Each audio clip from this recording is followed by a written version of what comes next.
प्रीति Rathi navy join करने मुंबई आई थी।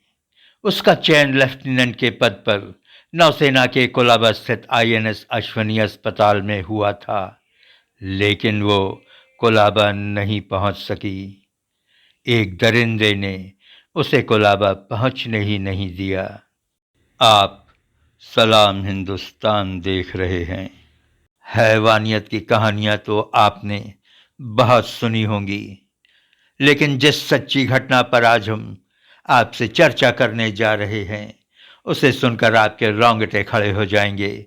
आप सोचने पर मजबूर हो जाएंगे कि ये दरिंदे ऐसा करते क्यों हैं।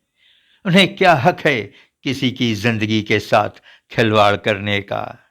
2013 की एक घटना कितनी भयावह, कितनी डरावनी और दिल को कितना झकझोर देने वाली थी।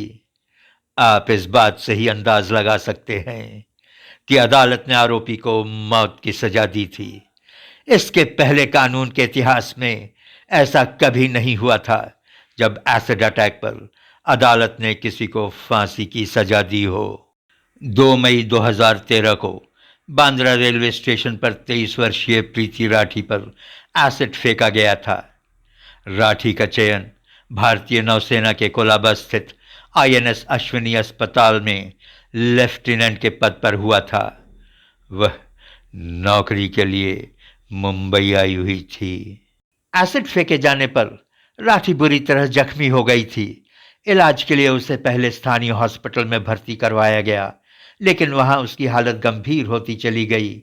राठी को बॉम्बे हॉस्पिटल ले जाया गया, लेकिन उसकी हालत में सुधार नहीं हुआ और उस बेचारी की इलाज के दौरान ही मल्टी ऑर्गन फेलियर की वजह से 1 महीने के बाद मौत हो गई। चेहरे पर एसिड फेंकने की वजह से प्रीति के मुंह में एसिड अंदर तक चला गया था, जिसकी वजह से वो बोल नहीं पा रही थी। आहार जाने वाली नली भी पूरी तरह से जलकर गल गई थी। फेफड़ों से खून रिसने लगा था। प्रीति की दोनों आंखें भी खत्म हो गई थीं। 30 दिन के असहनीय दर्द झेला था उसने। मुंह में एसिड जाने की वजह से उसके शरीर के कई ऑर्गन्स ने काम करना बंद कर दिया था। एक लड़की जिसने अपनी जिंदगी को अभी ठीक से देखा भी नहीं था, जिंदगी को लेकर उसने कितने सपने बुने होंगे, लेकिन तेजाब के हमले के बाद वो जिंदगी और मौत से 1 महीने तक लड़ने के बाद बेचारी इस दुनिया को छोड़कर चली गई। क्या ये घटना भारत के एडमिनिस्ट्रेटिव कार्य प्रणाली और न्याय व्यवस्था के लिए चुनौती नहीं है? हमारी लचर एडमिनिस्ट्रेटिव और न्याय प्रणाली के चलते अपराधियों की हिम्मत इतनी बढ़ जाती है कि वो दूसरों से उनकी जिंदगी छीनने तक की सोच लेते हैं। क्या तेजाब से किया गया हमला किसी हत्या से कम है? क्या आपसी जलन, क्या शादी के प्रस्ताव को ठुकरा देने मात्र से ही कोई किसी की जान ले सकता है? क्या कोई किसी पर तेजाब का हमला कर सकता है? आप कहेंगे ऐसा नहीं होना चाहिए, लेकिन ऐसा हुआ है। हिंदुस्तान में ऐसा होता रहा है। बांद्रा टर्मिनस पर गरीब रथ एक्सप्रेस ट्रेन से प्रीति अपने पिता, आंटी और अंकल के साथ उतरती है। उमंग से भरी प्रीति का सिलेक्शन लेफ्टिनेंट की पोस्ट पर कोलाबा स्थित नेवी के अश्विनी हॉस्पिटल में हुआ था। भविष्य के सपनों को सजाए प्रीति अपने पिताजी व अंकल आंटी के साथ प्लेटफॉर्म पर आगे बढ़ती है। अचानक पीछे से कोई उसके कंधे पर थपथपाता है।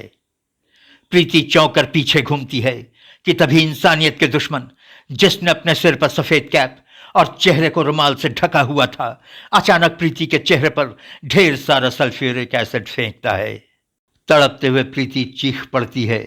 चारों तरफ चीख पुकार शुरू हो जाती है। प्लेटफॉर्म पर काम करते हुए 4 लड़के उस दरिंदे का पीछा करते हैं, पर उस दरिंदे को पकड़ने में सफल नहीं हो पाते हैं। प्रीति की तबीयत बहुत खराब हो चली थी। वो बोल पाने की भी स्थिति में नहीं थी। किसी तरह पुलिस वालों को उसने 3 लोगों का नाम बताया जिन पर उसे शक था। पुलिस सबसे पहले रोहतक के रहने वाले बीटेक के एक छात्र को गिरफ्तार करती है, पर सबूत न मिलने पर पुलिस उसे छोड़ देती है। क्राइम ब्रांच 17 जनवरी 2014 को अंकुर पवार नाम के व्यक्ति को पकड़ती है। उसके कॉल रिकॉर्ड्स को खंगाले जाते हैं। पता चलता है कि वो उस दिन उसी ट्रेन में था जिसमें प्रीति और उसका परिवार दिल्ली से मुंबई तक का सफर तय किया था। उसने प्रीति को धमकी देते हुए उसे मुंबई जाने के लिए मना किया था। कहा जाता है कि उसने प्रीति को शादी के लिए कई बार प्रपोज किया था।